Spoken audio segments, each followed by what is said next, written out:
မျက်တောင်ဆက်ချင်နေတဲ့အမျိုးသမီးလေးတွေအတွက်ဘယ်လို look လေးတွေဆက်လို့ရလဲဆိုတာကိုကျမတို့ Venus Art ကဒီချက်ဖိမ့်ကိုနေပြပါမယ်နော်။ Faye ရဲ့မျက်တောင်မျိုးစားမှာဘယ်နှမျိုးလေးရှိလဲဘယ်လိုပုံစံတွေကဘယ်လိုလူတွေနဲ့လိုက်ဖက်လဲဆိုတာကိုပြပြပေးပါအောင်ရှင်။ ဟုတ်ကဲ့လက်တောင်ဆက်တာကတော့မိန်းကလေးတော်တော်များများပုံစံမျိုးစုံဆက်ကြတယ်ပေါ့နော်အဲ့ဒီတည်းကမှပထမဦးဆုံး classic လိုလေးကြအောင်ပြပြပေးပါမယ် classic လိုလေးကတော့တပင်ပေါ်တပင်ဆက်တာလည်းဖြစ်တယ်ပေါ့ပပနဲ့ daily look လေးကြိုက်တဲ့လူတွေအတွက်အဆင်ပြေပါတယ်ရုံသွားရုံလာပုံမှန်ထပ်လာလူတွေအတွက်ကတော့ဆက်တင်တယ်လို့ recommend ပေးချင်ပါတယ်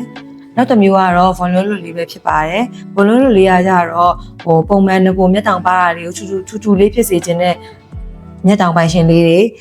မျက်လုံးလေးတွေကိုပိုပြီးချင်းချင်းလေးလှစေခြင်းတဲ့လူတွေကတော့ volume လိုလေးတွေကိုရွေးချယ်ကြပါတယ်